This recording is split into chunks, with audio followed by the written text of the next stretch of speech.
अस्सलाम वालेकुम। दौलत और ताकत दो ऐसी चीज़ें हैं जिनके आने से इंसान अपनी औकात भूल जाता है। इंसान की औकात क्या है और ज़िंदगी का मकसद क्या है, इस पर तफसील से बात करने के लिए हमने दावत दी है मिस्टर सिंधी को। जी मिस्टर सिंधी, पहले तो आप ये बताएं कि इंसान की औकात क्या है। साईं, तारीख़ी एतबार सां ॾिसो, मज़हबी बुनियादनि ते ॾिसो या साइंसी नज़रिए सां ॾिसो, जवाबु हिकिड़ो ई मिलंदो त इंसान बसि ॿियनि जी खुराक आहे। भली ऐशो इशरत जी ज़िंदगी हुजे, सोन जा महलात हुजनि, पर पोइ बि हक़ीक़त हीअ आहे त इंसान जी का औकात ई नाहे। अच्छा, ये जो इंसान में गुरूर पाया जाता है, इसके बारे में आप क्या कहेंगे? तकबर ऐं गुरूर इंसान जी हैसियत खां मथाऊं आहिनि। दौरे अवल खां वठी हेसि ताईं हज़ारे न पर लखे मिसाल मौजूदु आहिनि जेकी इन हक़ीक़त खे साबित कनि था त इंसानी गुरूर अजायो आहे। परवेज़ मुशर्रफ खे ॾिसो, ही उहो ई फ़ौजी जनरल आहे जंहिं ताक़त ऐं गुरूर जे नशे में अची उहे अमल कया जिन जा हिसाब ॾियणा बाक़ी आहिनि। ज़ाहिरी ॻाल्हि आहे, जेकॾहिं अहिड़ा अमल न हुजनि हा त अहिड़ा नतीजा ई न निकिरनि हा। अच्छा सिंधी, मुशर्रफ को जो फांसी की सज़ा सुनाई गई, इसके बारे में आप क्या कहेंगे? क्या वाकई मुशर्रफ पर गद्दारी जैसा जुर्म आयद होता है? साईं, इंसानियत जी नज़र सां ॾिसो त फांसी ग़लति आहे, पर जे कानून जी नज़र सां ॾिसो त माफ़ी ग़लति आहे।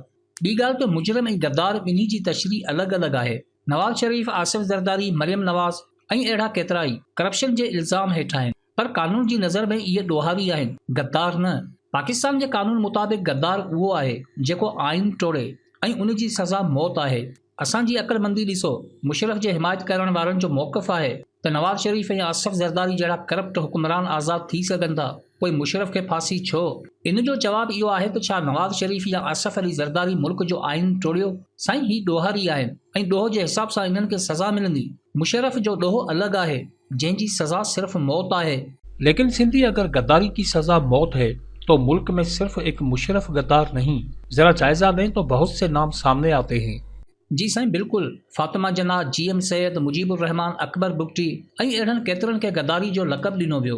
पर तव्हां ॿुधायो, इन्हनि मां कंहिं हिक जे ख़िलाफ़ बि गद्दारी जो केस दाख़िल थियो या कंहिं हिक ते बि इहो ॾोह साबित थियो? नहीं, साबित तो नहीं हुआ। साईं, थींदो बि कोन, छो जो इन्हनि मां कंहिं बि मुल्क जे आइन खे को नुक़सान न पहुचायो। कानून जी नज़र में इहे गद्दार नाहिनि। बाक़ी मीडिया ते मुहिम हलाए अवाम खे ॿुधायो वियो त इहे गद्दार हुआ। मुशर्रफ ख़ुदि कई दफ़ा एतिराफ़ कयो आहे त इन आइन खे मुअतल कयो। जेकॾहिं अदालत में उन जो ॾोह साबित थियो आहे त उनखे सज़ा इहा ई मिलणी हुई जेका मिली आहे। आइन जे आर्टिकल 6 में इहो वाज़िह आहे, जेकॾहिं केरु मुल्क जो आइन टोड़े थो त उहा संगीन गद्दारी हूंदी। हाणे उहो वक़्तु ॿुधाईंदो त इन सज़ा ते अमल थिए थो या न, पर ॾिसणो हीअ आहे त उहो शख़्स जेको कुझु वक़्तु अॻु चवंदो हो, मैं तुम्हें वहां से निशाना बनाऊंगा जहां से तुम्हें पता भी नहीं चलेगा, छा अॼु इन जी कंडीशन उन जे गुरूर जो साथ ॾींदी? अच्छा सिंधी, गुरूर अपनी जगह, लेकिन देखा जाए तो हमारे हुक्मरान कौम का एहसास भी नहीं करते। क्या एहसास ना करना भी गुरूर में शामिल होता है? साईं, गुरूर ऐं एहसास हिक ॿिए जा ज़िद आहिनि। जेकॾहिं दिलि में एहसास आहे त गुरूर पैदा न थींदो, ऐं जेकॾहिं गुरूर पैदा थी वियो त एहसास ख़तमु थी वेंदो। जेकॾहिं असांजे हुक्मराननि खे क़ौम जो एहसास नाहे त इन जो मतिलबु इन्हनि में गुरूर आहे। क्या एक गरीब कौम के हुक्मरानों को ऐसी शान शौकत की जिंदगी ज़ेब देती है? साईं, इंसान जंहिं मिट्टी मां ठहियो आहे, इहा मिट्टी बि अजीब आहे। इन खे ताक़त ऐं इक़्तिदार मिली वञे त इन जो तकबर ऐं गुरूर ॾिसण जे लाइक़ु हूंदो आहे। इहा ई मिट्टी हालतुनि जे हिसाब सां पंहिंजो रंग तब्दील कंदी आहे। मस्जिद जे दर ते वेहारियो या कंहिं चौक ते वेहारियो त फ़क़ीर सम्झे थी, कंहिं तख़्त ते वेहारियो त पंहिंजे पाण खे ख़ुदा सम्झे थी। पर इन्हनि तख़्ती खुदाउनि शायदि हज़रत सुलेमान जो एतराफ़ नाहे पढ़ियो। सिंधी, क्या आप उस एतराफ़ को मुख्तसर बयान कर सकते हैं?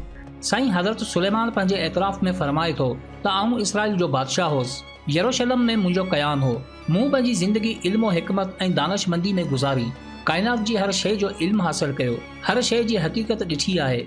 यरूशलम में सभ खां वधीक दौलत ऐं जाइदाद मूं वटि हुई।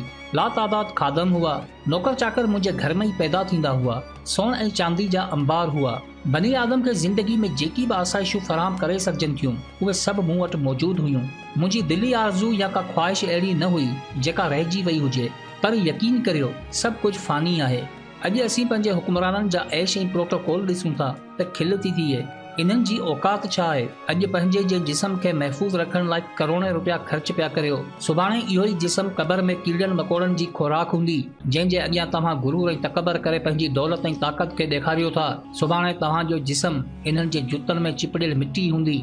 अॼु सिकंदर आज़म, नेपोलियन, फिरौन, कारून, हिटलर, मुसोलिनी, चंगेज़ खान ऐं शाही ईरान जहिड़ा अज़ीम आलीशान बादशाह, जागीरदार, वॾा वॾा रईस, सादम पादरी ऐं हुक्मरान सभु मिटी थी विया। उहा माज़ी जी ऐशो इशरत, दौलत, ताक़त सभु मिटी थी वई। उन्हनि जे साम्हूं इन्हनि जी हैसियत उन्हनि जे नौकरनि जे बराबरि बि नाहे।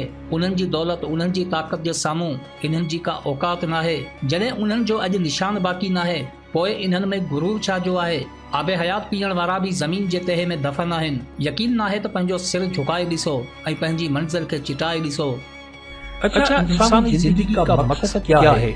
ज़िंदगी हिकु वसीलो आहे पंहिंजे किरदार खे संवारण जो, इंसानियत खे जीआरण जो। हिकु महदूद वक़्त लाइ ही वसीलो मुहैया कयो वञे थो।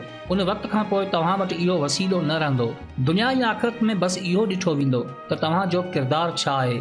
यादि रखो त दुनिया ते न ई कोई पंहिंजी मर्ज़ी सां ईंदो आहे ऐं न ई कोई वेंदो आहे। पंहिंजो नालो ऐं पंहिंजी बाक़ियात हमेशह लाइ ज़िंदा रखणु चाहियो था त गुरूर खे छॾे एहसास खे पालियो, जिस्म खे छॾे किरदार खे पालियो।